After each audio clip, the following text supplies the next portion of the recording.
Magandang araw sa ating lahat. Bago natin panoorin si Brother Eli Soriano, nakikiusap po ako na mag-like and share sa napapanood ninyong video. At sa hindi pa nagsasubscribe ay mag-subscribe na para lagi kayong ma-notify ng YouTube sa ating mga bagong upload na videos. At sana panoorin na rin ang mga YouTube ads bilang suporta sa aking channel. Halina at atin ang panoorin si Brother Eli Soriano sa segment na Itanong Mo Kay Soriano.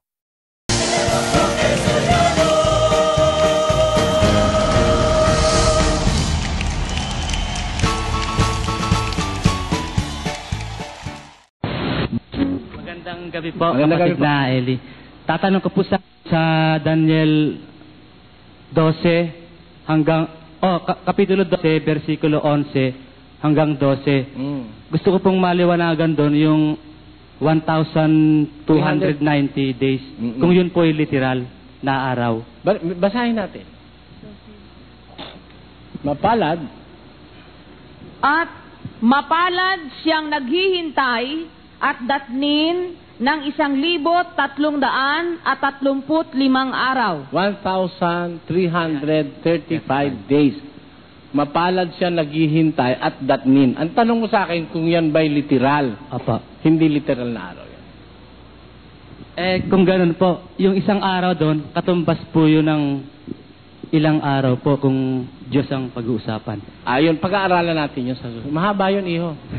Merong isang araw sa Biblia na 40 anyos ang katumbas. Merong isang araw na 1 taon naman ang katumbas. Meron namang isang araw sa 1,000 taon naman. Kaya marami ron. Kaya kailangan bigay natin ng basis nun lahat para maintindihan natin yun. Pero mapalad ka kung kasama kang maghihintay doon.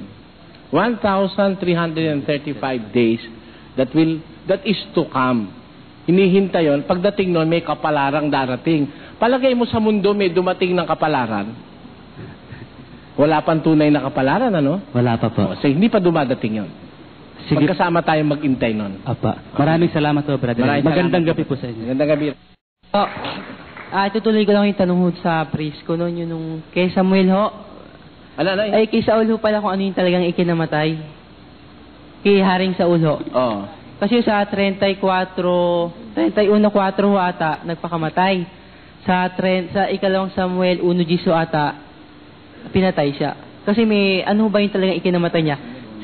Sino ang tinatanong mong pinatay ngayon? Si Saul ho. Si Saul o si Samuel? Si Saul ho. Kasi nung patanong Kasi sa tinanong mo sa akin si Samuel, ano? Oo nga ho, kasi. Di maliwanag na ngayon si Saul, ano? Ang problema mo na lang ngayon, kung paano siya namatay. Kung ano talaga nagpakamatay siya o pinatay siya. Parehong totoo yun. Alam mo kung bakit? Ganito. Inutusan niya na siya'y palagpasan. Ano? Natakot. Hindi tinuloy, ano? Doon sa isa mababasa mo na siya ay nagpakamatay. Walang problema. Bakit? Biya mo muna ako, iho. Sige. Kasi, kung siya ay nagpakamatay ng direkto, ang tawag doon ay nagpakamatay. Tama? Aha. Kung inutusan niya yung nasasakop niya para siya saksakin, anong tawag mo? Pinatay. Nagpakamatay din. Pwede na ba? Oo. Sakop niya yun eh. Hindi ba pag halimbawa inutos kong patayin ka, sino mananagot sa batas? Ako. Ako mastermind eh. Accessory lang yung pumatay sa'yo eh. Di ba ganun ang batas? Sa Diyos din ganun. Hindi naman ang may kasalanan yung sundalo eh. Na Romano. Hindi eh. Katunayan nga, pinatawad pa nga ng Panginoong Hesus yung ibang sundalong pumatay sa kanya eh.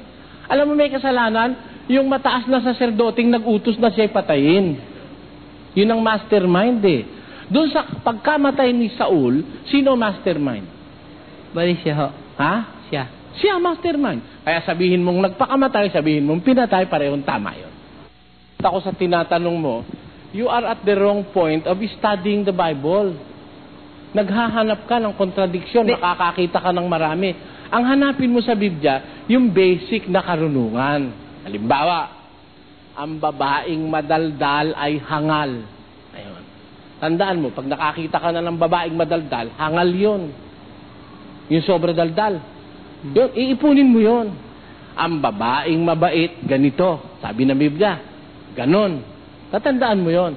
Kaya pag marami ka ng kaalaman sa lahat ng bagay-bagay sa buhay, saka mo pag-aralan yan at maiintindihan mo. Pero, diyan ka mag-uumpisa, maliligaw ka ng daan. Di, bali, hindi ko naman, bali, naniniwala ako pareho. Bali, patanong lang din ako. Kasi may nagtanong lang ako sa akin. Pero naniniwala ako na... Kaya nga, ipinapasok mo yung isip ng iba sa'yo. Study the Bible with full understanding. Umpisahan mo sa basics, mag-ABC ka at saka 1, 2, 3. Huwag ka dun lumagay sa lugar na yun. Magpahikayat doon. Study the Bible by yourself. Do not let others interfere with your study. Ganito yan. Pinangakuan ng Diyos ang tao na maunawaan yung kanyang salita sa pamamagitan ng kanyang Espiritu Santo. Sa pinag-aaralan mo ngayon, hindi udyok ng Espiritu nag-uudyok sa'yo. Yung mga nagtatanong sa'yo ng mali-maling talata sa Biblia sinasabi nila. Kaya, your studies is instigated by malicious persons that have read the Bible. Maliligaw kanyang kapatid. Gusto ko lang pong itanong to, bali po, tanong to ng aking lolo sa akin. Nakikinig na po ako ng doktrina, medyo nagkakaroon siya ng pagtatanong ho sa akin, mababaw lang po ang kaalaman ko. Ngayon, ang tinanong niya ho sa akin, ganito po, gaano pong po do yung nilalang ng tao ang Diyos? Sino po ba talaga ang unang nilalang ng Diyos? Ang anghel po ba o ang tao? Siyempre, nauna ang anghel. Nauna po ang anghel. Kasi nung nilalala nga yung lupa, wala pa kasing lupa nun, nilalalang yung lupa, nagsisigawan sa tuwa yung mga anghel, nakasulat sa Job 38. Nang ilagay niya ang patibayan ng lupa, yung foundations of the earth, the children of God shouted with joy.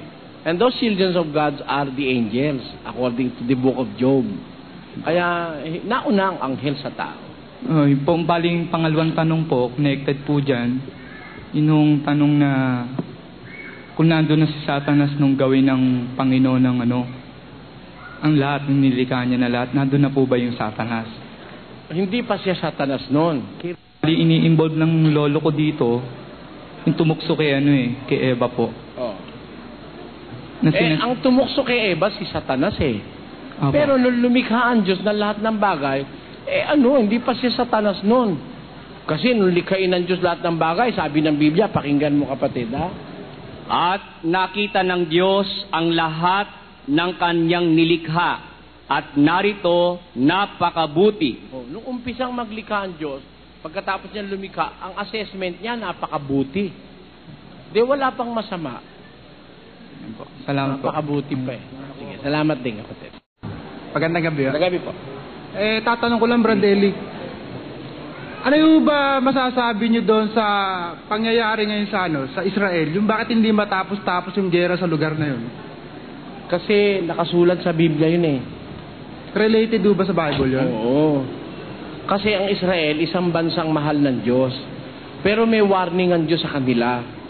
Pagka sila hindi magtatapat sa kanyang mga palatuntunan, sa kanyang mga kahatulan, hindi sila magkakaroon ng katahimikan. Tingnan mo hanggang ngayon. Hindi ba matatapos yung Brad Eli? Hindi.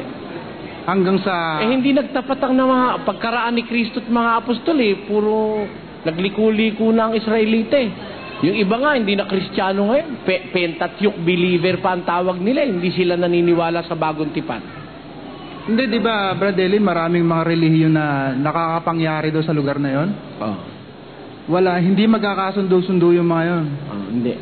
Hanggang maghukom, hindi magkakasundo-sundo. Hindi nila makikilalin talagang totoo. Nasa Biblia yun there will be a great religious war.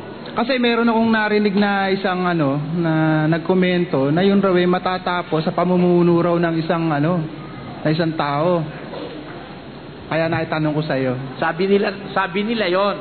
Pero hindi yun ang sabi ng Biblia. At I believe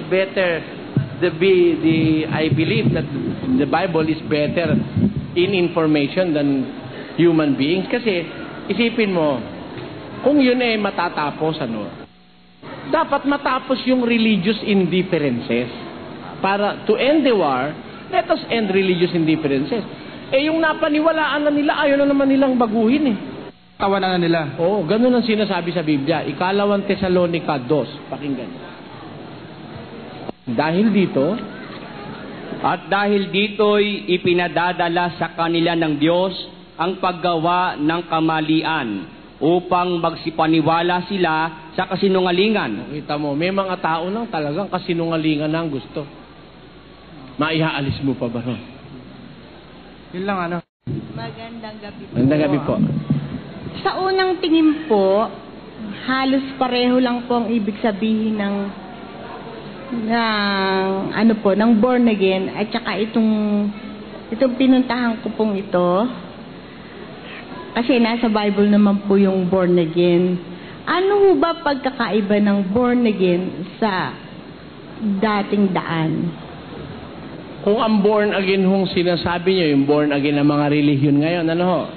Hindi yung born again sa Biblia, eh malaki hong pagkakaiba. Unang-una, marami silang koleksyon. May ikapo, may love offering, may prayer request. Sa ganitong pagtitipon, makakaupo ka na ng sobre dyan, may mga kahon. Dito sa amin, wala nun. Meron kaming koleksyon, yung mga kapatid, merong kusang tulong pagka-araw ng linggo. Pero, Kusang loob ho yun, walang ikapo, walang love offering, walang prayer request, walang Santa Cenang may abuloy, wala. pero meron din pong prayer. Prayer healing. Oo. Salamat po. Maraming salamat po. Para po magkaroon kayo ng ideya kung paano nagkakaiba, sana po dumalo kayo dito. Gusto ko lang po kasi itanong sa inyo kung naniniwala kayo doon sa speaking of tongues. Kasi po ako, Pentecostal po ako. Pumasok po ako dyan, nabaptize ako since 1981. Na-receive ko po kasi ang Holy Spirit na sinasabi nila. Eh, nais ko pong malaman sa inyo yung totoong kasi po, nung ako yung nag-hallelujah, talagang isinuko ko ang sarili ko sa Panginoon Diyos. Eh, nadama ko yung sumasayaw ako nang hindi ko mapigil, pati nagsalita ako. Eh, ano po ba yun? Ang gusto ko pong malaman sa inyo katotohanan yun kung sinasabi po kasi nila na yung pagsasalita ko ay hindi sa Diyos. Ikinumpes ko din po yun sa pare. Ang sabi sa akin ng pare, yun daw po ay hindi lahat ng bagay na yon o nakapagsasalita ng ibang wika ay sa Diyos. Eh ngayon, gusto ko naman pong malaman sa inyo ang katwiran nyo kung yun po sa Diyos o hindi. Dahil alam ko pong ako'y maka-Diyos. Ganito po, undoubtedly maka-Diyos kayo dahil siguro yung para pumarito kayo, atas ng pagiging maka-Diyos natin yun. Wala naman kayo makukuha rito kahit ano eh. Wala naman kaligayahan dito, no? Siguro para magtiis tayo ng mainit, mapuyat, siguro meron tayong isip na maka-Diyos.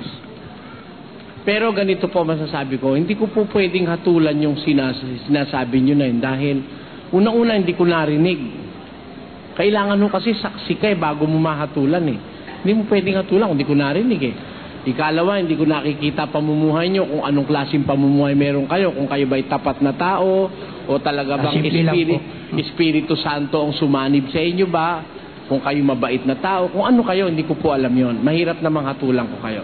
Pero, tungkol po doon sa tinatanong speaking in tongues, laganap po yan sa mga apostol ng une.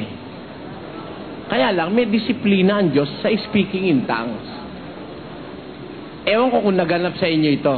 Babasahin ko po sa 14 ng unang Korinto. Kung nagsasalita ang sino man ng wika, maging dalawa o huwag higit sa 3, at sunod-sunod, at ang isa'y magpaliwanag. Datapwat kung walang tagapagpaliwanag, ay tumahimik siya sa iglesia, at siya'y magsalita sa kanyang... Sabi sa Biblia, kung may nagsasalita ng wika, maging dalawa o kaya huwag hihigit sa 3, kailangan may magpapaliwanag. Kung walang tagapagpaliwanag, dapat tumahimik siya. Nun hubang magsalita kayo, may nagpaliwanag nung sinabi nyo. Hindi ko po masyadong masabi sa inyo dahil sa dami ng tao. Kung wala akong nagpaliwanag. Pero nasa isip ko po noon, ewan ko kung tuturin nyo na dahil ang nasa ko dahil ang sinabi, Jesus is coming. Nakapagsalita ko ng salitang wikang iba, pero ang nasa ko dahil alam ko yun na Jesus is coming. Yun ang ano ko. Ganito po yun. Kasi alam nyo, nung magsalita ng wika ang mga apostol, naintindihan siya ng kongregasyon. Yung mga, basahin ho natin, no? Pakinggan nyo. Sige pa. At silang lahat ay nangapuspos ng Espiritu Santo at nangagpasimulang magsalita ng iba't ibang wika. Ayon sa ipinagkaloob ng Espiritu na kanilang salitain. Ano? Kung yun ay kaloob ng Espiritu Santo, iba't ibang wika. Baka ang sinabi nyo, isa lang. Dapat iba't ibang wika. Tapos, ano nangyari? Tuloy natin. May mga nagsisitahan nga sa Jerusalem na mga Hudyo, mga lalaking relihiyoso, na buhat sa bawat bansa sa ilalim ng langit. At nang marinig ang ugong na ito, ay nagkatipon ang karamihan at nangamaang, sapagkat kanilang narinig ng bawat isa na sinasalita ang kanilang sariling wika. Ganyan, nung magsalita mga apostol, iba't ibang wika, naintindihan ng kanilang wikang kinauukulan. Sino-sino yon? At silang lahat ay nangagtaka at nagsipanggilalas na nagsasabi, narito, hindi baga mga Galileyong lahat ang mga nagsisipagsalitang ito? Mga apostol, puro Galileo yan dapat ang wika niya Hebreo, no? O ano nangyari? At bakit nga naririnig ng bawat isa sa atin ang ating sariling wikang kinamulatan? Tayong mga Parto, at mga Medo, at mga Elamita, at ang nangananahan sa Mesopotamia, sa Judea, at sa Kapadosia, sa Ponto, at sa Asia, sa Frigia, at Pampilia, sa Ehipto, at sa mga sakop ng Libya, nakaratig ng Sirene, at mga nakikipamayang galing sa Roma, mga Hudyo, at gayon din ang mga naging Hudyo, mga Cretense, mga Arabe, ay nangaririnig nating 17 wika ang sinalita ng mga apostol, naiintindihan ng kanya-kanyang kinauukulang wika. Ayun ho. Yun ho ang pagsasalita ng wika na udyok ng Espiritu Santo. Kaya nga, pansin niyo, speaking in tongues, plural. Speaking in tongues. Pag isa lang ang sasabihin mo, yun din, speaking in tongue yan. Pero hindi mo pa matiyak kung tongue nga yan. Bakit? Wala na nakakaintindi. Dapat may makakaintindi kung speaking in tongues, udyok ng Espiritu Santo. Iba-ibang wika. Hindi isang wika lang ang masasabi, hindi iba't ibang wika. Speaking in tongues. Okay, maliwanag na po ngayon sa Maraming salamat. Meron po ako isang tatanong. Sige po. Kasi po nabasa ko sa Burger lang, kaya makalawang araw lang ata, na nag-predict doon ng isang scholar ata yun, na ang mundo raw natin ngayon ay hanggang 2100 lang, 2001 lang. Naniniwala po ba kayo doon? 2001 na ngayon 2001 na ho ba ngayon? Ganito po, bayan nyo ipaliwanag ko. Okay, sige po. Ang ating kalendaryo yung tinatawag na Roman calendar, ano? Kalendaryo Romano yan Yan galing sa Jewish calendar. Nung isalin yan from the Jewish calendar to the Julian calendar, Roman calendar, nagkaroon ng discrepancy na 4 na taon. Alam po ng mga historians yan. Kaya, ngayon 1997, actually 2001 na ngayon. Dahil huli ang ating kalendaryo ngayon ng 4 na taon. Okay. Alam mo ng mga historians yan. Okay, salamat po. Kaya 2001 na ngayon. Kung ang 2001 ang paghuhukom o pagkawasak ng mundo, ba't nandito pa tayo? Kaya paltos na ho agad yung na yon. Nagbabatay sila sa maling kalendaryo. Dun lang halata na sila. Hula-hula lang po kasi yun Ang dahil humula, yung mga born again Hinulaan nila, 1988 daw. Nandun kami sa DCME nun Nagdadada pa yung mga born again doon. 1980, August ba yun? Ha?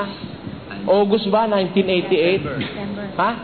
September 1988. Yun naman mga Koreano, ano naman ang hula? October yata. November naman yata Hula ng hulaan Kaya yung mga hula-hula delikado yan. Mga kababayan. Magandang gabi po sa inyo lahat. Magtatanong lang po ako. Since ako dati pong Catholic for many years, then 1993 ho, na baptized ako sa Gospel Church of Manila, sa Binondo ho. Ngayon, lately, magmula po nung December, ang nangyari ho kasi sa akin,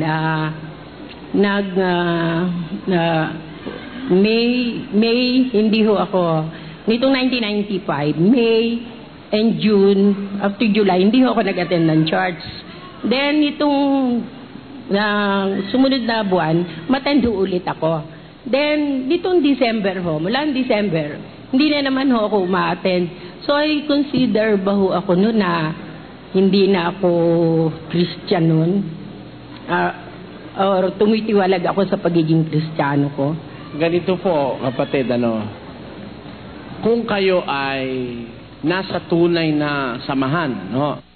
Ay pong samahan, bawal na iwan mo yung pagkakatipon eh. Pakinggan nyo ho, sa 10:25 ng Hebreo. Na huwag nating pabayaan ang ating pagkakatipon na gaya ng ugali ng iba, kundi mag-aralan sa isa't isa, at lalo na kung inyong namamalas na nalalapit na ang araw. Sabi ho ng Biblia, huwag natin papabayaan yung pagkakatipon. Let us not forsake the gathering of ourselves together. Sabi niya. Kung kayo nasa tamang samahan, pagbabawalan nila kayo sa ganung ginagawa nyo. Para kasi kayong singaw na lulubog lilitaw eh. Lalabas po, ganun kayo eh. Ang Kristiyano ho, dapat sumunod sa lahat ng batas ni Kristo. At isa sa mga batas ni Kristo, huwag pababayaan yung pagkakatipon. Palagay ko, kaya kayo kinukonsinti dun sa samahan nyo, siguro hindi sila masyadong nagpapatupad na talaga ng batas doon. Kailangan kasi ho, ipatupad yung batas eh. Dito ho sa amin, pagka hindi kayo dumadalo, pupuntahan kayo ng mga kapatid. Pangungusapan kayo. Kumbaga, palalakasin ang loob nyo. Tapos, ayaw nyo, hindi pa rin kayo dumalo. Pupuntahan uli kayo. Paalalahanan kayo uli. Sa ikatlo, papaalalahanan kayo uli. Pag sa ikatlo, ayaw pa nyo, ang susunod, eto ho. Pakinggan nyo. Ang taong may maling pananampalataya, pagkatapos ng una at ikalawang pagsaway ay itakwil mo. Yun ho, tinitiwalag ho namin. Halimbawa, naglasing, pinaalalahanan namin. Nagsisi, pinapatawad. Naglasing uli, papaalalahanan uli. Pag pinagsisi, patatawarin uli. Pag pangatlo, titiwalag na ho namin. Ganun ho sa iglesyang nasa Biblia. Para wag masalaula ang aral. Kasi, para bang sinasalaula natin ang Diyos nun eh. Parang hindi natin siya pinapahalagahan. Pag inuulit-ulit natin yung maling gawain sa buhay. Kaya, yun ang aral sa Biblia. Ang taong may maling pananampalataya, pagkatapos ng una at ikalawang pagsaway, itakwil mo, sabi sa Biblia. So, yung halimbawa kung nakakagawa ng kasalanan, halimbawa yun, nakagawa ng kasalanan kayo, tapos naulit pa uli, then naulit uli, wala ba ho yung kapatawaran sa Panginoon? Pagka sinasadya ho, walang kapatawaran yon. Pag inuulit-ulit, sinasadya na. Kasi pag sinasadya, pakinggan nyo, sapagkat kung ating sinasadya ang pagkakasala, pagkatapos na ating matanggap ang pagkakilala sa katotohanan, ay wala nang haing natitira pa tungkol sa mga kasalanan, kundi isang kakilakilabot na paghihintay sa paghuhukom at isang kabangisan ng apoy na lalamon sa mga kaaway. Masama po yung sinasadya ang kasalanan. Ngayon, baka naman magkamali kayo sa narinig nyo sa akin. Iba po yung sinasadya kaysa sa nabibigla. Halimbawa, nagalit ka dahil may nakita kang mali sa ginawa ng asawa mo. Nagalit ka, nakapagmura ka. Hindi mo sinasadya yun. Dahil hindi mo naman inaasahan, nakita mo may ginawang mali eh. Iba ho yung sinasadya kaysa sa nadala ka ng kahinaan mo. Sana ho maintindihan nyo. Maraming salamat. Maraming salamat. Magandang gabi po, Brad Eli. Sa pagkakaalam ko po, ang Diyos po, ginawa niya yung tao na kanyang obra maestra. Ano po ba masasabi niyo sa mga ipinanganak na paralitiko po? Ito po ba'y ebidensya ng karma? At totoo po ba yung reincarnation? Bakit naman makakarma yung bagong panganak? Wala pa namang ginagawang mali yun. Yung ano po, yung... Kasi po, yung Diyos po, ginawa niya yung tao na kanyang obra maestra. Ba't nung ipinanganak po yung bata pa, wala pang kasalanan, paglabas niya po, paralitiko na po siya. O kaya bulag na, no? Bulag na po, no? Para na pong gulay. Duling na. Kaya, iba na. Obra maestra pa rin yun. Di ba? Tingnan mo, nakakita ka na ng duling na unggoy? Wala pa po. Wala pa. Duling na kalabaw? Wala pa rin po. Wala. Duling na baka? Wala po. Di tanging-tangi lang yung tao duling. Di ba? Obra maestra pa rin yun.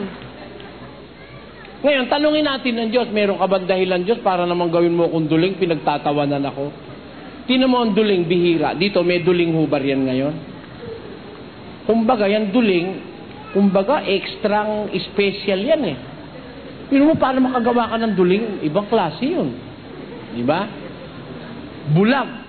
Hindi naman lahat ng tao bulag. Mas marami hindi bulag. Special pa rin yung bulag. Ba't niya ginawa? Pakinggan mo Sa 9 ng Juan.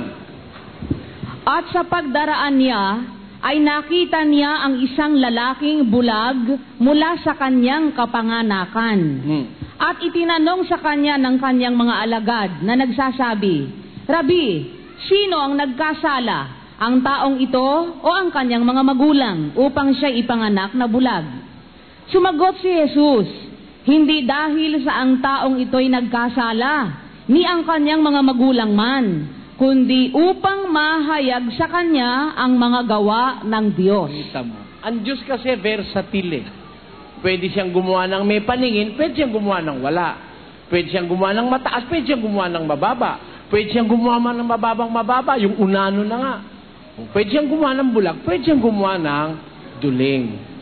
Gawa lahat ng Diyos yan. Kaya merong ganyan, hindi dahil sa may kasalanan yung bata, no? Sabi niya, kundi para mahayag ang gawa ng Diyos, that He can do whatever He wish to do, at wala tayong karapatan tumutol. Pakinggan mo.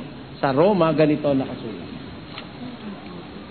Ngunit o tao, sino kang tumututol sa Diyos? Sasabihin baga ng bagay na ginawa doon sa gumawa sa Kanya, bakit mo ako ginawang ganito? O wala bagang kapangyarihan sa putik ang magpapalyok upang gawin sa isa lamang limpak ang isang sisidlan sa ikapupuri at ang isa'y sa ikahihiya? Kita mo, sabi ng Biblia, sa argumento bibliko, sino kataon tumututol sa Diyos? Pwede bang sabihin ng bagay na ginawa sa gumawa, bakit mo ko ginawang ganito? Makakareklamo ba yung silya? Gusto kitang gawin silya yung isa, lamesa naman. Ano, reklamo ng lamesa? Wala. Siyempre, ginawa tayo We don't have any thing or any power to interfere with the likes and the dislikes of the Creator. Kaya, pag ginawa kang bulag, pasalamat ka. Hindi naman kung umubulag ka, wala ka ng kaligtasan. Kasi po, bali po meron po sa ibang bansa, kagaya po ng mayamang bansa, kagaya po ng US, meron po silang tinatawag na euthanasia, kung saan po yung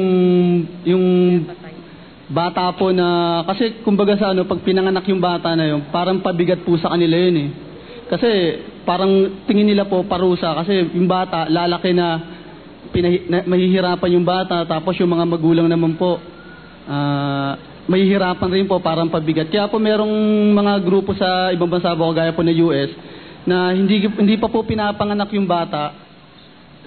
Nakikita na po nila sa tiyan ng magulang po dahil sa teknolohiya po. Na may depekto na po yung bata sa kanyang mga DNA, kaya po pinapalaglag po yung hindi bansang Kristiyano 'yon. Totoo po ba 'yun? Totoo 'yun, meron ganon, pero hindi bansang Kristiyano 'yon. Alam mo ang abortion, maging sa Roma legal Abortion Walang diferensya para wag sila dumaming kasing dami ng mga iba. Kahit na walang diferensya, nilalaglag yun Kaya maraming bansang nagpa-practice doon. Even in Italy, very prevalent ang abortion. Yan ay isang criminal act sa harap ng Diyos. isang bagay na masama sa Diyos yun. Ngayon, sabihin, ba't pabigat na pabigat na yung batang bulag? Hindi totoo ang pabigat yun. Meron kami diyang kapatid na lumpo, kumikita yun. Meron dyan naka-wheelchair dyan, nagtitinda-tinda siya dyan, no, sa labas, kumikita siya. Kahit bulag ka, kahit ikaw ay lumpo, there is God's way for you to live conveniently para wag kang maging pabigat sa iba. Kaya lang yung iba, hindi sila marunong magturo nung anong gagawin ng kanilang mga kapwa. Ay, nangyayari tuloy, ang totoo, hindi naman ang pabigat yung bulag at saka lumpo lang Ang ngayon, ang pabigat sa sosyedad, hindi bulag at hindi lumpo. Dito sa Pilipinas, ang pabigat dito, hindi mga bulag at lumpo. Yung mga tama ang klase ng pangangatawan at mga walang diferensya, yun ang mga pabigat. Salamat po, yun lang po. Nakabalita ka na ba ng kongresistang bulag ng rape? Kasi po, sinabi po sa Biblia na para maligtas ka po, kailangan pong makarinig at ng mga salita ng Diyos at sumampalataya. Gusto ko pong ihalimbawa po si Andres Bonifacio. Sino? Si Andres? Ano po siya, isang freedom fighter, tapos namatay po siya sa pakikipaglaban sa ating kalayaan. Pero sa marahas na paraan po. Si Andres po ba kasama sa maliligtas po? Hirap nating hatulan yung kapatid. Unang-una, hindi natin kilala si Andres, hindi natin nakita ang puso niya. Pero kung di po dahil sa kanya, wala po tayo ngayon sa... Oo, we do not deny and we cannot deny the heroism of our heroes, kagaya ng sinasabi mo na si Andres Bonifacio. Had it not been for him, hindi siguro matutuloy yung revolusyong magpapalaya sa ating bansa. Sapagkat si Rizal naman, hindi naman nag-participate sa revolusyon. Siya'y sumulat lang ng mga flyers at saka mga libro na nag-udyok ng revolusyon sa iba. Isa na rito si Andres Bonifacio. Si Apolinario Mabini naman, the sublime paralytic, hindi rin naman siya pwedeng makipaggera, di ba? Ibig sabihin, ang talagang may kinalam nandiyan sa revolusyon, sila Bonifacio, sila Gabriela Silang, at kung sino-sino pa. Ngayon, that we do not deny, hindi natin iniaalis yun. Pero dahil baron, ligtas na sila. Pakinggan mo. Sabi ni Andres Bonifacio, aling pag-ibig pa ika ang hihigit kaya sa pagkadalisay at pagkadakila, kundi ang pag-ibig sa tinubo ang lupa. Di ba? Para kay Andres Bonifacio, ang pinakadakilang pag-ibig ay ang pag-ibig sa lupa. Ano naman ang sabi ng Biblia? Pakinggan mo sa 2:15 ng unang Juan. Huwag ninyong ibigin ang sanglibutan, ni ang mga bagay na nasa sanglibutan. Kung ang sino man ay umiibig sa sanglibutan, ay wala sa kanya ang pag-ibig ng Ama. Sabi sa Biblia, huwag ikanyong iibigin ang sanlibutan, ni ang mga bagay na nasa sanlibutan. Sapagkat pag dito ka na-attach sa sanlibutan, makakalimutan mo yung mga kalangit na bagay Makakaroon ka ng detachment from the Lord and attachment to the world. Kaya, dito makikita natin, parang hindi alam ni Bonifacio yon. Nagpakamatay siya dahil sa bagay ng sanlibutan Para sa kanya, pinakadakilang pag-ibig ay ang pag-ibig sa dakilang lupa. Magandang gabi po sa inyo lahat. Magandang gabi po. Lalo na sa inyo, Ginoong Eli. Ang itatanong ko lang po ay tungkol sa yung paksa ninyo nung nakalipas na pinag-aralan ko at nakita ko po na may katwiran kayo. Ngayon, ang itatanong ko po naman ay tungkol dito sa marami nakakalam, mas ganong reliyon marahil, alam po. Dahil sabi nyo, yung idolatria ay hindi maganda. Tinatanggap ko na po yun. Ngayon, itatanong ko, paano ko po naman itatakwil kung ito ay may papaliwanag sa akin at siguro makakatulong din sa iba. Paano ko po kaya itatakwil yung pinagpakuwang kay Kristo? Sapagkat sa buong mundo siguro alam ang pagkakapako kay Kristo sa krus. Yun po ay maraming gumagalang. Yun po ba ay may karapatang igalang natin mga tao yun? Ganito po yun. Huwag ho kayo magagalit, sasagot ho ako ng diretsa at tapat sa inyo, no? Kaya nga po ako nagtatanong. Wala naman hong krus na kahoy si Kristo Wala ho siyang krus na kahoy. Yung krus na pinagpakuan kay Kristo, hindi kanya yon. Krus ho yun ng gobyerno Romano. Tandaan nyo po, ang emperador ng Roma, si Caesar, yun ho ang sumakop sa bansa ni Kristo. Sakop sila ni Caesar. Kaya ang sabi ni Kristo doon sa mga nanunukso sa kanyang maniningil ng buwis, ibigay nyo kay Caesar ang kay Caesar at ang sa Diyos ay sa Diyos. Ngayon, sa isang gobyerno ho, may tinatawag na capital punishment o parusang kamatayan. Kaya lang, iba-iba ho ang paraan ng pagpatay. Nung araw sa Kastila, sa Espanya, garote. Yun ho bang pinupugot ang ulo. Doon ho sa pinagpatayan kay Flor Contemplacion, doon ang capital punishment, hanging. Yung binibigti. Sa Pilipinas ho, ang nalaman natin dito, silya elektrika. Sa Amerika naman, gas chamber. Sa mga bansang komunista, firing squad, kagaya ng ginawa kay Rizal. Iba-iba ho ang paraan ng pagpatay ng gobyerno. Nataon, ang pagpatay ng gobyerno Romano, ipinapako sa krus ang kanilang mga kriminal. Kaya kung maaalala nyo, pati si Dimas na sinasabi ng Katoliko, yung nasa kanat, nasa kaliwa na si Hestas, nakapako rin sa krus yun eh. Kasi ang pampatay nga nila, krus. Ngayon, kung ibig nyo sabihin, kung dito sa Pilipinas pinatay si Kristo, inupo sa silya elektrika, yung silya elektrika ilalagay nyo sa altar? Ganun ho ba ang gagawin nyo? Yung ginawa na patayan kay Jesus, niluluhuran natin. Lalabas, hindi tayo kakampi ni Jesus, kakampi tayo ng pumatay kay Jesus. Nga po ang gusto ko malaman. Ayun. Na po muna itong kapatid natin, galing po sa pananampalataya, kapatid? Galing po ako ng Wesleyan Church.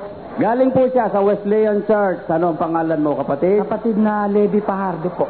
Si kapatid na Pajardo. Ano po ang masasabi ninyo sa una ninyong naging pananampalataya? Ay, napakarami pong mali. Ang totoo po niyan, ako po'y Sunday School Superintendent ng aming lokal na simbahan, doon po sa Padilla. At ako po'y sinuspindi nila for 3 months. Kaya po nila ako sinuspindi sapagkat sa pagtuturo ko po ng Bible study, ang itinuturo ko po yung paksa ng ating kapatid na Eli. Dali lang po, sandali lang. Samantalang kayo'y nandoon sa Wesleyan Church, bakit itinuturo po ninyo ang aral na dala-dala ng kapatid na Soriano? Sa pagsusuri ko po, yun po kasi ang totoo eh. Sa makatwid, kahit nandun na kayo sa Wesleyan Church, kayo'y nagsusuri, nakikinig pa rin sa kapatid na Soriano. At dahil po doon, sinuspindin lang ako for 3 months. After 3 months po, ibinalik ako sa pagtuturo. Sa akala nilang, yung pagkakasuspindi sa akin, titigil na ako ng pangaral na itinuturo ng kapatid na Eli. Pagbalik ko po sa posisyon ulit, binomba ko uli silang tungkol sa aral ni Brad Eli, tinuluyan na po ako. Yun po ang nangyari.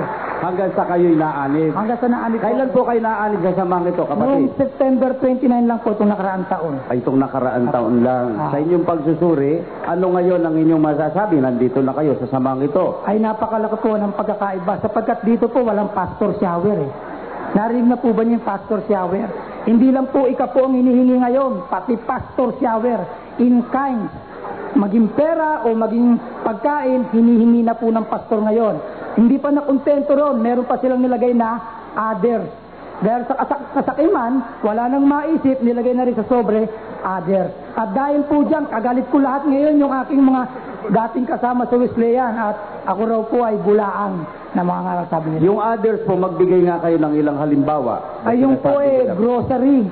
Halimbawa, yung pastor niyo, walang bigas.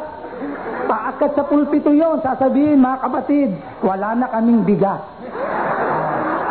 Ang masakit pa nito, mga kapatid, pag nagbigay ka ng medyo mababang klase ng bigas, huwag naman kayo magbibigay ng may lasa, dadaing pa yung pastor. Yan po ang karanasan. Makatwid, ginawa na kayong palabigasan ng pastor. Po.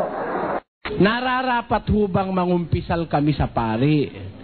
Kami hubay totoong nabibigyan ng kapatawaran sa pagbibigay ng absolusyon mula sa pari? Ayan. Alam nyo, ang pangungumpisal, di naman masama eh. Kung nangungumpisal ka sa tamang pangumpisalan, ganito po yon. Minsan, gusto ko kompletohin ko sagot eh. Minsan ganito, merong babae, yung asawa niya nagpunta sa Saudi. Sino sa inyong nasa Saudi rin ng asawa? Baka magkaganon din kayo. Yung asawa niya 2 taon sa Saudi. Meron, bata pa siya. Meron lalaki, tinutukso siya ng tinutukso. Lagi naman niya akong iniiwasan. Siyempre, mahal niya asawa niya, iwasan niya yung lalaki. Minsan, isang gabi, nung tulog na yung kanyang mga anak, pinasok siya sa bahay, pinwersa siya. Nung mapwersa siya, nakuha ang gusto sa kanya. Babae, alam niyo naman babae, mahina lang ang babae. Isang suntok lang sa'yo, knockdown ka na. Wala ka namang magagawa pag malakas ang lalaki. Ngayon, yun minsang nangyari, habang wala pa yung asawa niya, naulit hanggang umabot ng 6 na pangyayari. Yun pala itong babaeng ito, nakikinig sa aking programa sa TV. Sabi niya sa kanyang sulat, naniniwala ako sa iyo, brother, na ang sinasabi mo galing sa Diyos dahil binabasa mo sa Biblia. Hindi ko tinitignan ng pagkatao mo. Pagka nanonood ako, ang tinitignan ko yung mga bersikulong pinakikita sa TV. Para ba hindi ikaw ang kausap ko parang Diyos? Dahil nasasagot yung mga tanong ko ng mga bersikulo. Yung sinasabi mo ang mahalaga sa akin yung pinakikita mo ang bersikulo. Sabi niya. Kaya lang hindi ko ibibigay ang pangalan ko dahil maselang bagay ang ipagtatapat ko sa'yo. Pinagtapat niya na ngayon, kung po pwede sana magkita tayo minsan para masabi ko sa yung buo. Sabi ko, sige, kung gusto mong makipagkita, pumunta ka sa isa sa mga coordinating centers. Minsan pumunta siya. Meron siyang binigay na password. Ako po si Ana. Yun, hindi pangalan niya, pero Ana raw ang sasabihin niya. Naalala ko, yun nga pala yung sumulat. Ngayon, nagtapat na siya sa akin buong buo. Nagkagusto siya dun sa lalaki. Siyempre, naka-6 na sila, pagdi-date. Na talagang pinupwersa siya nung umpisa. Nagkagusto na rin daw siya. Basta naman mas magandang lalaki sa mister niya. Ngayon, ang nararamdaman niya, nawala yung pagmamahal niya sa mister niya, nalipat dun sa lalaki na yun. Kaya lumaki ang problema ko, Ano ba ang gagawin ko, kapatid? Sabi ko sa kanya, wala kang nararapat gawin kundi kalimutan yung lalaki dahil nangangalon niya ka niyan. Sabi ko sa kanya, may asawa ka, buhay ang asawa mo. Nangangalon niya ka niyan. Dumating ngayon yung asawa niya. Sinama niya ngayon sa pagkakatipon. Minsan nakikipagkatipon siya, pumunta siya sa akin, kinausap niya ako uli, andun yung mister niya. Brother, gusto ko na magbagong buhay. Hindi ko alam kung sasabihin ko, pangungumpisal na ako, sabi niya. Kung mangungumpisal ako, kanino ako mangungumpisal? Sasabihin ko ba sa mister ko? Ako sabi ko, malaking iskandalo yan gagawin mo pagka kapitbahay nila, di patayan yun. Kapitbahay, kilala lang mister niya di pag sinabi mo yun, baka mabigla patayan yun. Kaya kuyang pangungumpisal, conforme kung kanino ka mangungumpisal. Ngayon, ganito yan. Halimbawa, gusto mong mangumpisal, gusto mong magbagong buhay, ayaw mo na uling-ulitin ng kasalanan. Hindi mo naman masabi dun sa pinagkasalanan mo. Kagaya nun, kanino ka ba nagkasala? Hindi ba dun sa asawa nung babae, no? Pag dun ka nangumpisal at yun ay nabigla, baka itaking ka nun. Hindi ba? Yun mong ginawa niya sa'yo, tinraidor ka niya samantalang nasa Saudi ka. Baka mataga mo yun. Sabi ko doon sa babae, huwag ganon, kapatid. You will just you will just make the things worse. You will just create a greater problem. Ganito yon. Sa mga kaso na yung nagawa mong kasalanan gusto mo ng pagsisi at ayaw mo nang ulitin, ay hindi mo masasabi doon sa pinagkasalanan mo, meron pa rin paraan para makapangumpisal ka. Eto kako yun. Sa 32:5 ng awit, ganito po ang nakasulat. Aking kinilala ang aking kasalanan sa iyo, at ang aking kasamaan ay hindi ko ikinubli. Aking sinabi, aking ipahayag ang aking pagsalangsang sa Panginoon, at iyong ipinatawad ang kasamaan ng aking kasalanan. Akin ikang ipahahayag ang aking pagsalangsang sa Panginoon. Meron hong pangungumpisal sa Diyos. Hindi mo pwedeng sabihin doon sa tao kaya sa Diyos mo na lang sasabihin. Kasi pag sinabi mo doon sa kinauukulan malaking gulo Mabuti kung maiintindihan agad, ano? Kung hindi, gulo yon. Baka lalo pang lumala ang gulo. Ngayon, bukod sa Diyos, kanino pa natin pwedeng ikumpisal ang ating kasalanan? Pakinggan nyo sa Santiago, ganito po ating mababasa sa 5. Magpahayagan nga kayo sa isa't isa ng inyong mga kasalanan. Sabi ho ng Diyos, magpahayagan kayo sa isa't isa ng inyong mga kasalanan. Kaya, halimbawa, nagkasala ako dito sa kapatid na ito. Siya naman nagkasala sa akin. Papahayag ko sa kanya yung kasalanan ko. Papahayag naman niya yung kasalanan niya sa akin. Yung ginagawa ng pare, hindi ka naman sa kanya nagkasala, sa kanya mo sinasabi. Di ba? Ang sabi sa Biblia, magpapahayagan tayo ng ating kasalanan. Kapatid na Maria, nagkasala po ako sa iyo. Napag-isipan kita ng hindi tama. Ngayon, kung meron naman siyang kasalanan, ako man, kapatid na Soriano, nag-isip din ako hindi tama sa'yo. Patawarin mo ko, pinapatawad kita. Yun ang gusto ng Diyos. Bakit yung nagawa ko kay kapatid na Maria sa pari ko sasabihin? Hindi ganun ang utos. Ang utos, kung kanino ka nagkasala, dun mo sasabihin. At sa mga pagkakataong hindi mo masasabi dun sa tao, sa Diyos mo ikumpisal ang kasalanan. Ayan. Magandang gabi. Magandang gabi po. Itong tanong ko ito, totoo ito, hindi naman sa akin ang galing, kundi sa anak ko ito. Itong tanong niya naman ito, nung pa siyang 7 taon. Nung araw na itanong niya sa akin to, ang sagot ko sa kanya, iskisagutin kita sa ngayon, maaaring hindi mo maintindihan. Ngayon, hayaan mo ka ako anak, pagdating ng tamang edad mo, sasagutin kita. Bati nga ang pagkakataon na ang edad niya ay 14 sa panahon na to. Tinanong niya ako uli. Sabi niya sa akin Pa, na ito sana itanong sa inyo uli, yung itinanong ko nung araw na ganito po ang tanong niya. Meron ba un Diyos? Ang sagot ko sa kanya ay meron. At ang ikalawa niyang tanong, kasi po, nagtataka lang po ako. Para maintindihan ninyo, kasi itong anak kong to, mahilig manood ng sa ABS-CBN, yung Lingkod Bayan. Kakakita po siya ng mga bata na mayroong karamdaman na yung iba mabibigat, na humihingi ng tulong, na marami naman po tayong kababayan na nagbibigay ng tulong. Ngunit ang nangyayari po sa mga batang tinutulungan ay sabihin na natin sinasamang palad pa. Ngayon, nagtatanong siya sa kanyang sarili na bakit nangyayari ang mga bagay na yon.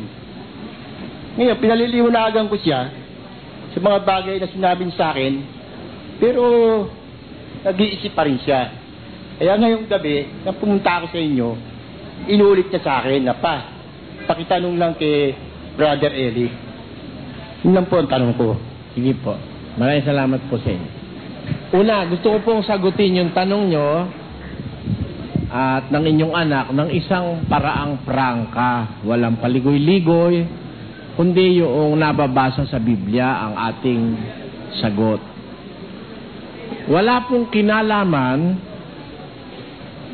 ang karamdaman ng tao para ang tao magduda na may Diyos ba o wala. Wala pong kinalaman yun. Alam niyo po, ang karamdaman, isang paraan ng Diyos yan para ang tao ay magpahinga. At ang karamdaman po ay mababasa sa Biblia, ito'y isang bagay na mahalaga para sa Diyos eh. Lingkod po niya yan eh. Yang kamatayan, lingkod niya yan para ang tao pagpahingahin. Kaya, hindi ko mo ang isang tao namatay o kaya nagkasakit. Ibig sabihin nagkaroon na ng masama sa kanyang buhay. Hindi ko masama yung kamatayan eh. Kaya lang, ganito po yung conforme sa namamatay. Dalawang klase po ang kamatayan. Pakinggan po ninyo sa isang talata ng awit.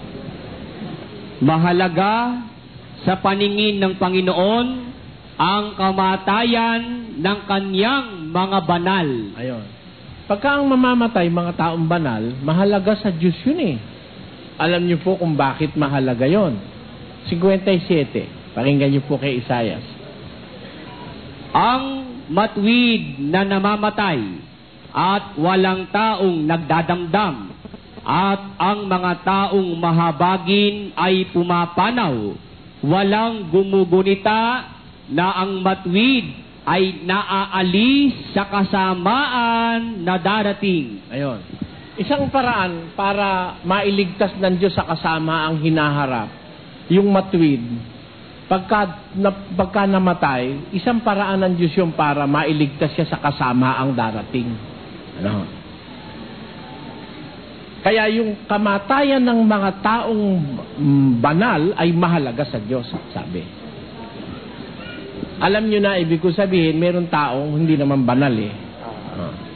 Pero pagka banal ang pag-uusapan, mahalaga sa Diyos yung kasi paraan ng Diyos yung para mailigtas ka pa dun sa mas masama pang hinaharap. Ano? Kung minsan yung mga bata, mabuti pa nga yung batang namatay na yata ng halimbawa hindi pa siya nakakakilala ng masama't mabuti, may pag-asa siya sa langit eh. Yun ho kasi ang sabi ni Kristo eh. Pakinggan nyo sa 18:3 ni Mateo.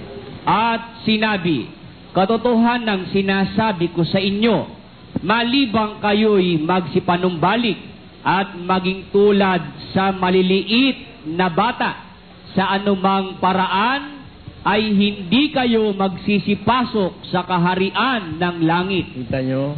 Bakit ho? Sa 19, anong dahil at kailangan tumulad yung matanda sa bata? Bakit? Datapwat sinabi ni Jesus, pabayaan ninyo ang maliliit na bata at huwag ninyong pagbawalan silang magsilapit sa akin, sapagkat sa mga ganito ang kaharian ng langit. Sigurado pala sa langit yung mga bata eh.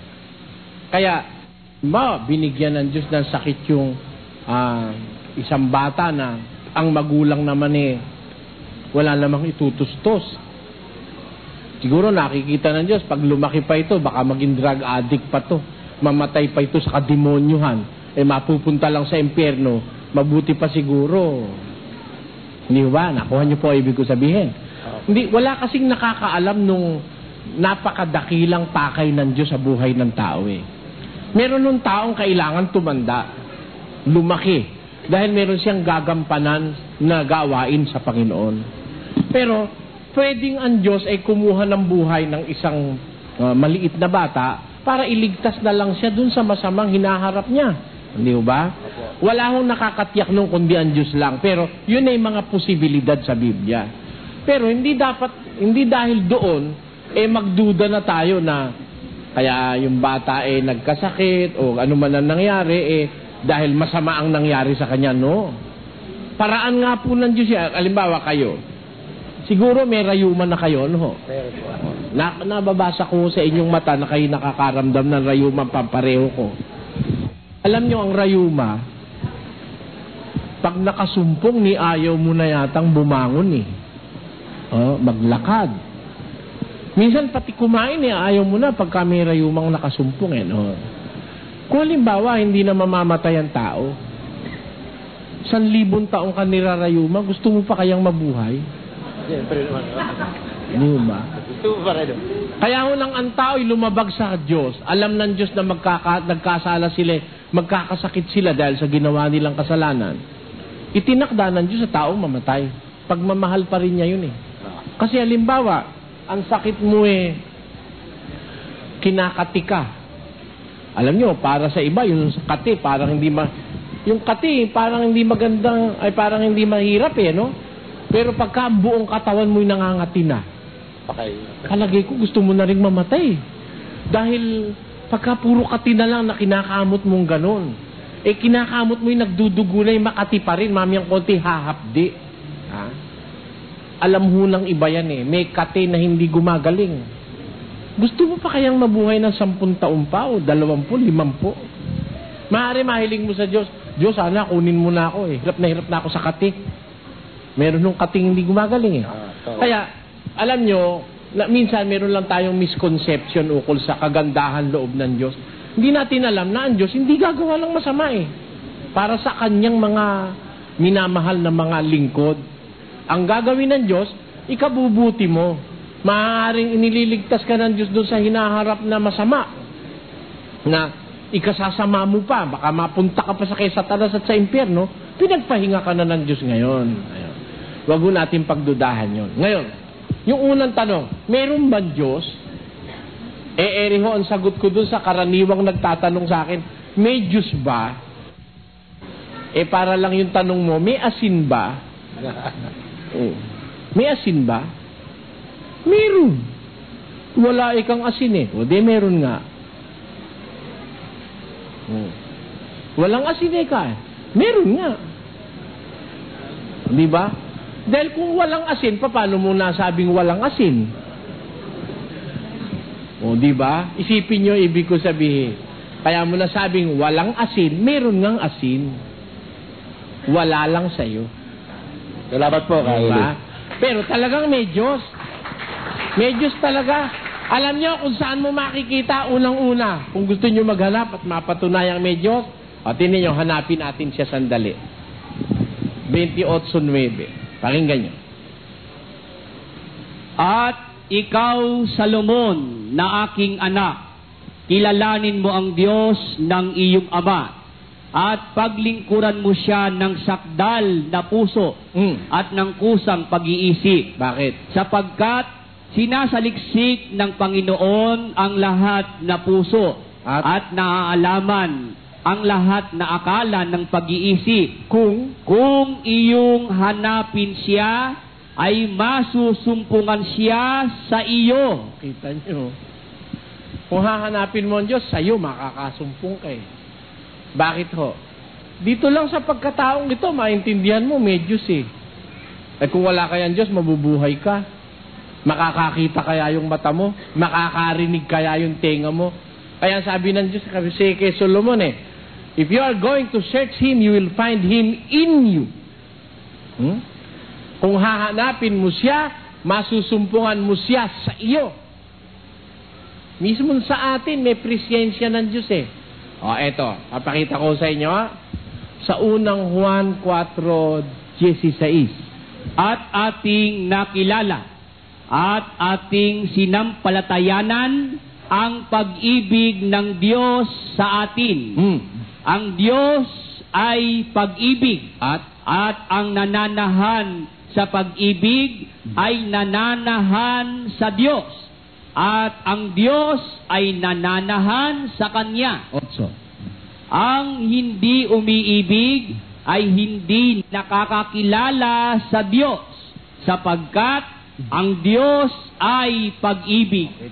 Pag nasa iyo, may pag-ibig ka.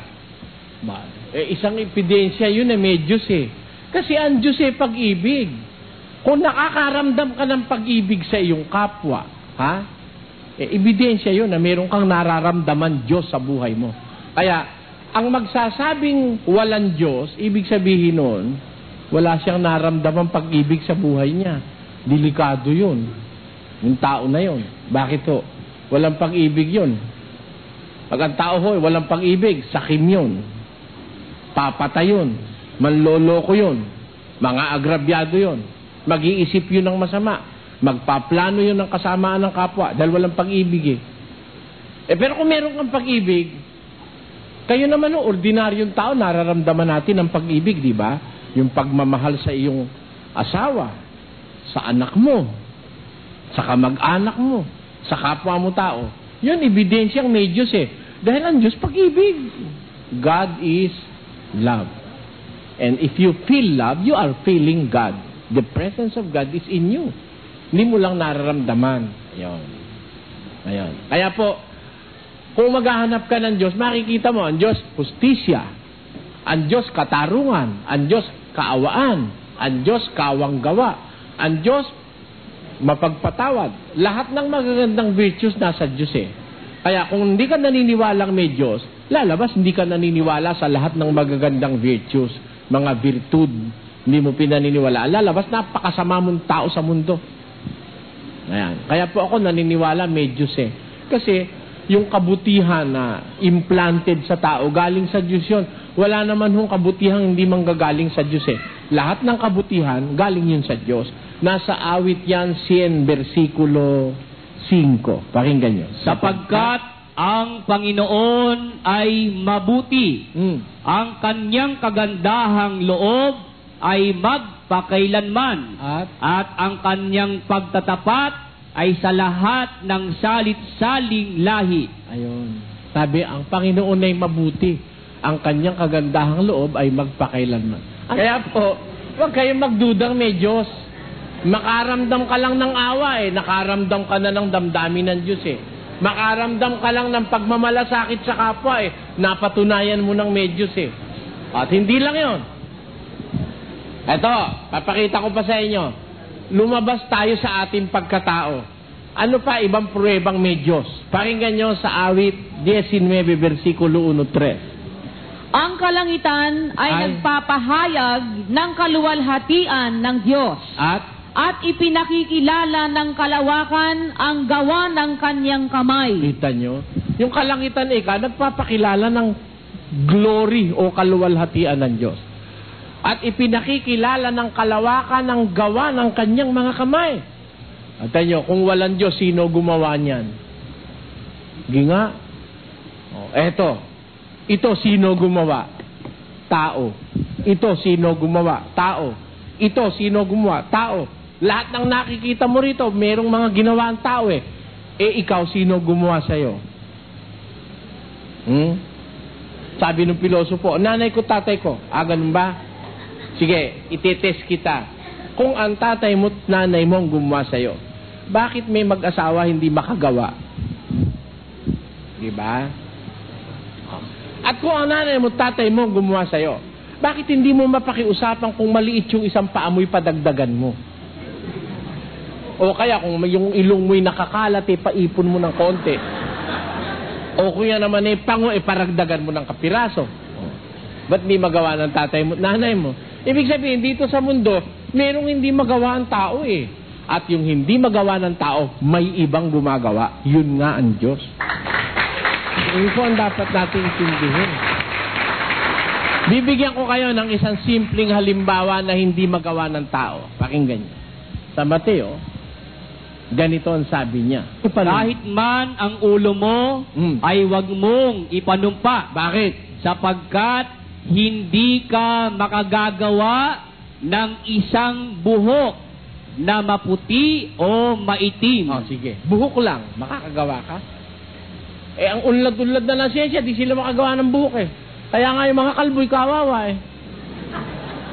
Di ba? Ikaw, alimbawa, bata-bata ka pa. Bata-bata ka pa, nakakalbo ka na. Ang pangit eh. Di ba? Pagka bata-bata, di ba yung matanda, medyo makalbo, ayos lang eh, di ba? Pero pag bata-bata ka pa'y kalbo ka na, ang pangit tignan eh. Tumatambada ka lang wala sa panahon. O bakit nakakalbo ka? Lagay ka na ng lagay na kung ano-ano. Pati ba naman yung langaw na binaba, sinubukan mo na. Ang sabi ni Mang Nanoy, 7 langaw daw na binaba, dikdikin mo, ilagay mo nun, tutubo ang buhok. Lako, hindi naman tumutubo eh. Wala kang paraang magawa yung isang buhok na maputi o maitim kahit isa lang, hindi ka makagawa eh. Pumuti ang buhok mo, pinipilit mong paitimin. Pag tubo, puti rin. Di ba? Kaya nga, merong hindi magagawa. sa lahat ng ginagawa, merong hindi magawa ang tao. At yung hindi magawa ng tao, yun ang pruweba, may gumawang iba ron. At yun ay ang Diyos. Kaya sabi, ipinakikilala ng kalawakan ng gawa ng kanyang mga kamay. Yung mga planeta, mga bituin hindi ginawa ng tao, mga kometa, mga buntala, mga galaxies, etc., may gumawa po nun. Hindi na basta't sumingaw yan dyan na walang gumawa meron. Ginawa yan ng Diyos.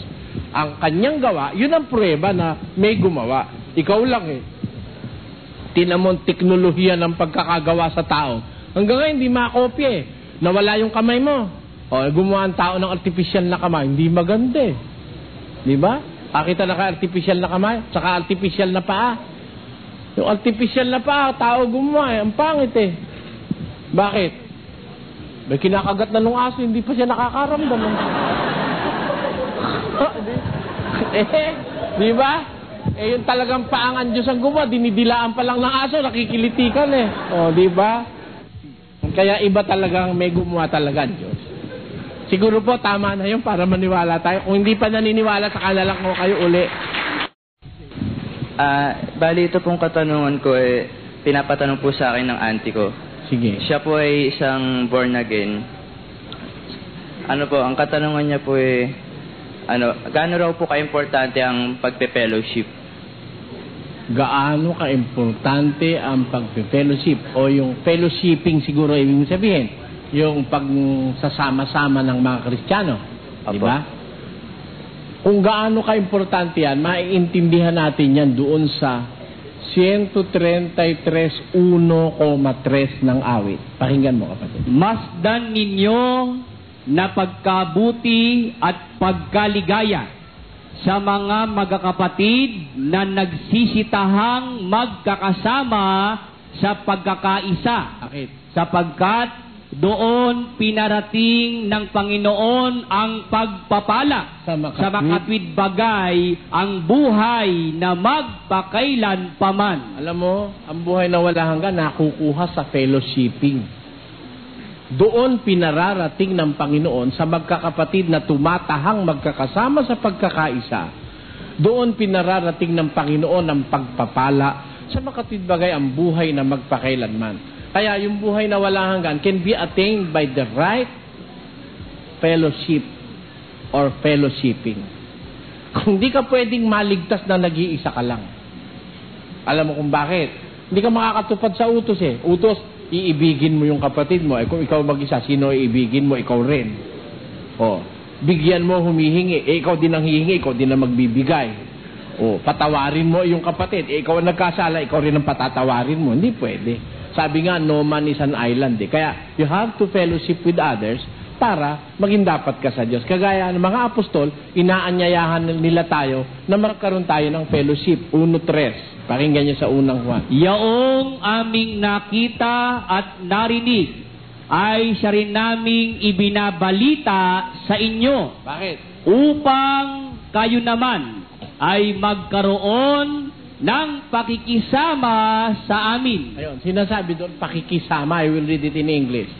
That which we have seen and heard, declare we unto you, that ye also may have fellowship with us. And truly, your fellowship is with the Father and with His Son, Jesus Christ. Yung amin nakita, narinig, sinasabi namin sa inyo that you may have fellowship with us para magkaroon kayo ng pakikipagkaisa o pakikisama sa amin. Kaya mahalaga yung fellowshipping. Andun ang buhay na wala hanggan eh. Ano raw po yung bali yung purpose ng mga small group daw po? Small group? Purpose? Group ng mga nagre-relihiyon? Ang main purpose ng marami nagre-relihiyon ngayon, ito eh. Sa 3:19 ng Filipos. Na ang kanilang kahihinatnan ay ang kapahamakan, na ang kanilang Diyos ay ang tiyan, at ang kanilang kapurihan ay nasa kanilang kahihiyan, na nag-iisip ng mga bagay na ukol sa lupa. Ayan, ang karamihan ngayong grupo, ang iniisip, ang lupa. Dadami ang pera mo. Tiyak yun. Itaas mo ang wallet mo, kapatid. kay Yahweh El Shaddai. At bukas, tsaka yun, mayaman ka na. Yun ang mga intensyon ngayon ng mga maraming fellowship. Mag-isip ng bagay na ukol sa lupa. Sabi naman no isang sabi, ipikit mo mata mo. Isipin mo na kung anong make o model ng sasakyan ang gusto mo. Kahit Mercedes-Benz. At tiyak na tiyak, ibibigay sa iyo yan, Jesus! Di ba ang karamihan ng kanilang panggara sa tao, yung pangmuka, yung material profit sa pagrirelihiyon, pangmaterya? Kaya ang sabi ng Biblia, sila ang kanilang Diyos tiyan. Ang iniisip nila ukol sa lupa. O, pakinggan nyo, sa 16, 17, 18 na lang ng Roma. Sapagkat ang mga gayon ay hindi nagsisipaglingkod sa Kristong Panginoon, kundi sa kanilang sariling tiyan. Kita mo? Tapos? At sa pamamagitan ng kanilang mabuting pananalita at maiinam na mga talumpati ay dinadaya ang mga puso ng mga walang malay. Hindi sila naglilingkod kay Kristong Panginoon, kundi sa kanilang sariling mga tiyan. Kaya yun ang purpose ngayon, para may maisilid sa tiyan. Marami ngayon, pastor, ang inaabangan, sweldo ikapo. Marami ngayon yun. Malay mo, ako rin ganun. Kaya dapat mag-ingat tayo Maraming pastor ngayon, pera gusto sa tao. 2:17 ng 2 Korinto. Sapagkat hindi kami gaya ng karamihan na kinakalakal ang salita ng Diyos. Kita mo? Kinakalakal lang nila salita ng Diyos Kaya ito salita ng Diyos, pinagkakakitaan nila ito Di ba? Gagawing kalendaryo. Pera na. Lalagay sa panyo. Salmo 91. 120 yun, kala mo. Marami. Kung ano-ano, lalagyan ng ribo. Kung ano-ano, lalagay sa... Ay, maraming pinagkakakitaan dyan. Kaya pag ang relihiyon sa demonyo, madaling pagyamanin yan Pag sa demonyo. Ngayon, kung sa Diyos ka, hindi ka yayaman. Maghihirap ka pa lalo. Kasi, walang negosyo pagka sa Diyos Pero pag hindi sa Diyos, nininegosyo Hindi kami gaya ng karamihan, sabi ni Pablo, kinakalakal ang salita ng Diyos. Kaya magpakita kayo sa akin ng pastor, na lang magpastore naghirap. Meron ba? Wala. Yung mahirap, na dating naka-rubber shoes, ngayon ang sapatos 25 bilang isa. Nakatira sa palasyo, 5 ang bahay sa Ayala, Alabang. Kita mo? Bakit? Saan ang galing yon? Saan galing yon? Galing ikaw sa negosyo. Anong negosyo? Anong negosyo mo? Ikaw nga may sabing bankrupt ka na nung makilala mo si Yahweh El Shaddai diba? Paano nga isang negosyo? Siguro nga negosyo. Alin ang negosyo mo? Sabi ni Pablo, hindi kami gaya ng karamihan, nininegosyo ang salita ng Diyos. Yan ang negosyo nila. At hindi lang yon. Kaya sila yumayaman. Ito pa isang negosyo. 2 Pedro 2:3. At sa kasakiman ng mga pakunwaring salita ay ipangangalakal kayo. Kita nyo? Yung tao mismo pinangangalakal. Yung miyembro niya, ipangangalakal kayo. Kaya ngayon, malaking kalakal yan. Malapit na eleksyon. Naku. Ipangangalakal na naman ang miyembro. Kami, 26 million kami. Rinig yung kandidato, 26 million pala, puntahan natin. Pinuntahan. Pastor, ano ho ba maitutulong namin sa'yo? Alam mo, kumakandidato ka rin lang pagka-presidente, hihingi kami sa'yo ng pabor. Ano yon? Tinatayo yung aming kapilya. Siguro mga 6 na truck na simento. Kasya na dyan. Saka yung lupa tapat ng Kapitolyo, bigay mo na lang sa amin. Ipapangako naman ng... Kaya nung nasa Quiapo, titinda kami ng bibingka. Meron akong suki ron meron kaanib siya sa isang iglesia Kapatid, alam mo na ba kung sino ang ating boboto? Hindi pa ako Kala niya kapatid niya ako dahil may Biblia ako Hindi pa nga ako Hindi pa nga ikaw lumalabas sa sentral ba, sino ba talaga ako dapat nating iboto rito mayor? Wala pa ikang pasabi sa sentral Iniintay ka siguro kung sino talaga yung pakikinabangan ng gusto. Tama? Highest bidder yun kala nyo. Sige, subukan yung tutulan nito at ilalabas ko ang ebidensya ko. Totoo yan, nangyayari yan. Pati miyembro kinakalakal. Hindi lang salita ng Diyos, pati yung miyembro. Kaya sila, pagarbo ng pagarbo. Marami na kami, 10 milyon na kami, 26. Yung isa naman bagong hibang na hibang ngayong hibang ilis. Ha? Oh, siya raw ang active members daw niya 4 na milyon at ang mga inactive daw 26 milyon. Ibig sabihin 30 milyon sila lahat, na lahat sila may sakit. Ay lalabas, ang kalahati ng populasyon ng Pilipinas may sakit. At ang masama pa, hindi lang basta sakit, sakit sa utak ang nangyari sa mga tao na yan. Kaya, konting ingat mga kababayan, maraming mangangalakal, pati kayo ipangangalakal. Konting ingat po. Yun ang kanilang intensyon, yung mga grupo na yan. Maraming salamat. Maraming salamat din, kapatid. At magandang gabi po sa lahat. First time ko po ito magtanong, medyo kinakabahan ako. And wala namang dapat na ikatakot. Bagaman ako ay baptist, marami pong baptist dito, ngunit dito ang nasumpungan ko.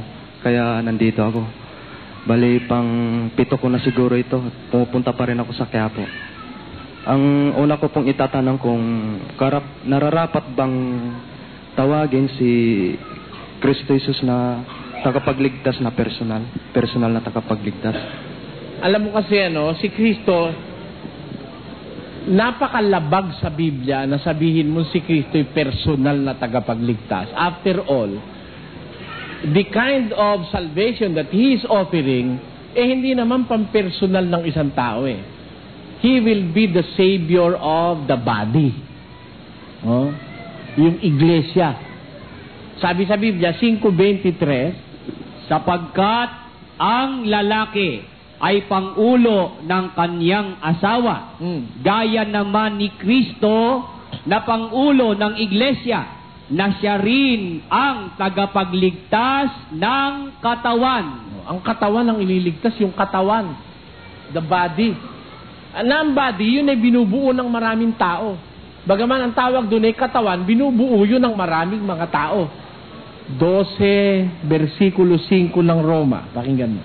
Ay gayon din tayo na marami ay iisang katawan kay Kristo. Sabi ni Pablo sa mga Kristiyano, gayon din naman tayo, bagaman marami, tayo ay iisang katawan kay Kristo. Kaya, si Kristo, tagapagligtas na hindi personal. Tagapagligtas ng kongregasyon o ng katawan. Kaya wala kang mababasa sa Biblia personal Savior Kahit basahin mo mula Genesis hanggang Apokalipsis, walang salitang personal Savior.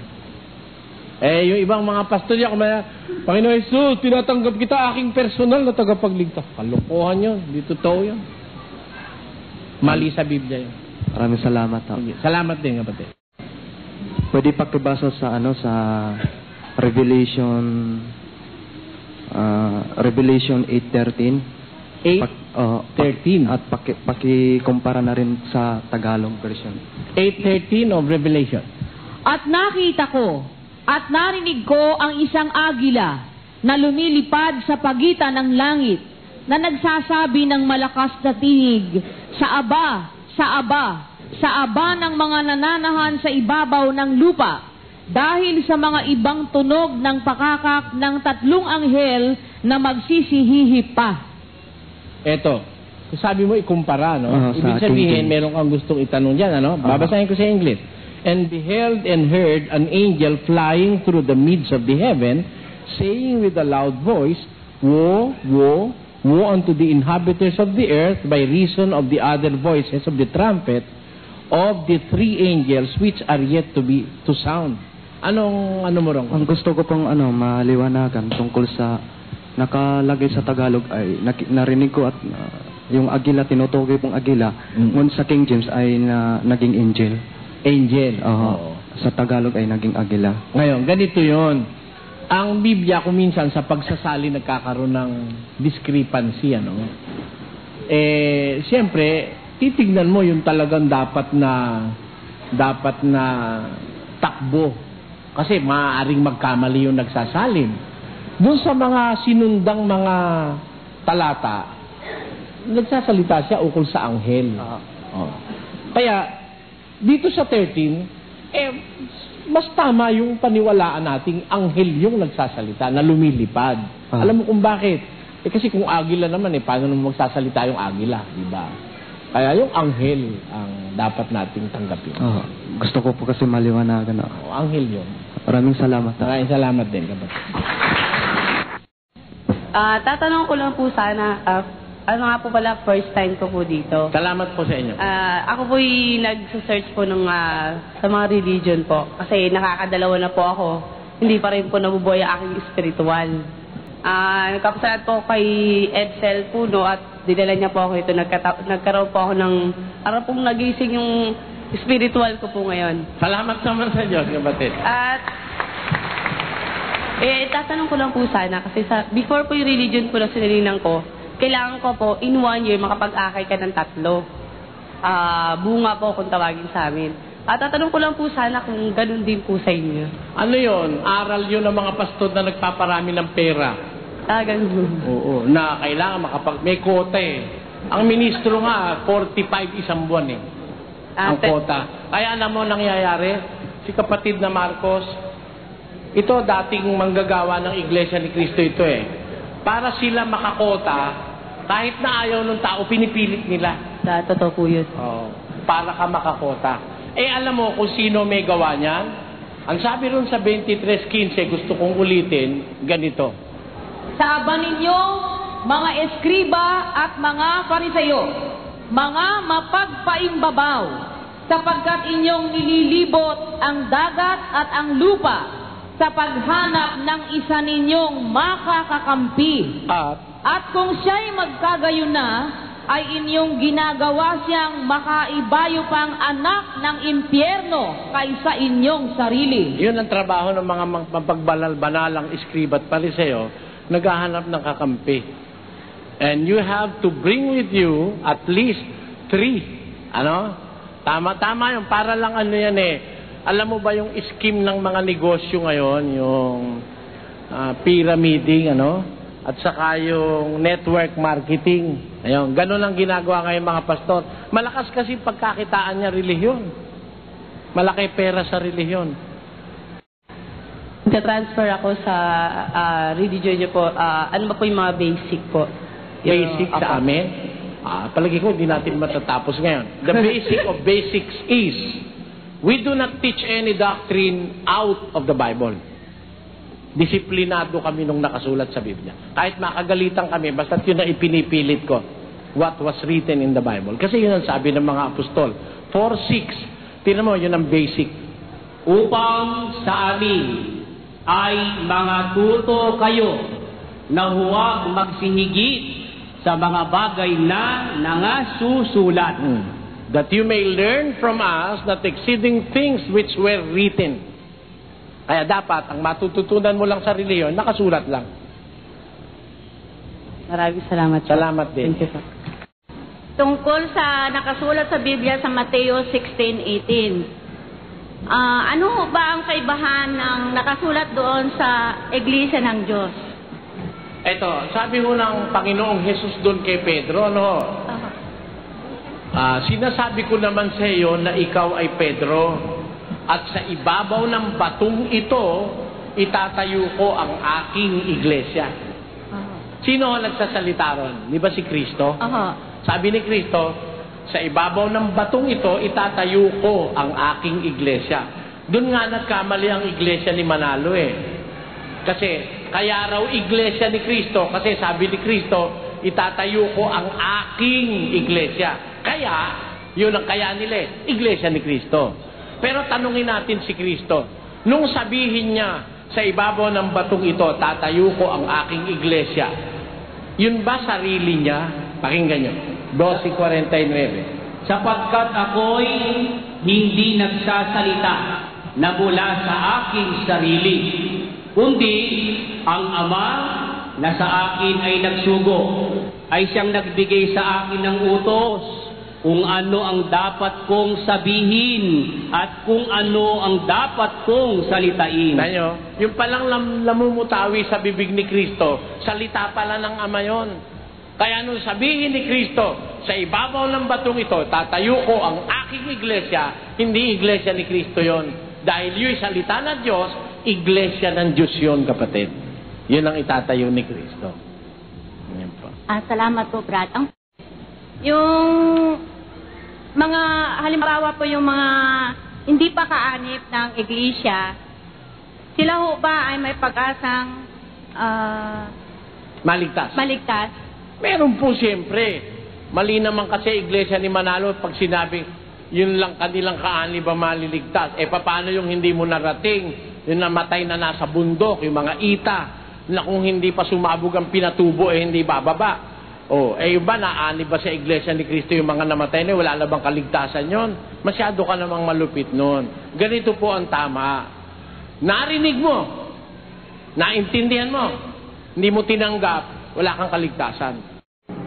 Ano bang sa Biblia, ano bang dapat sundin yung sa Biblia, yung lumang tipan o bagong tipan?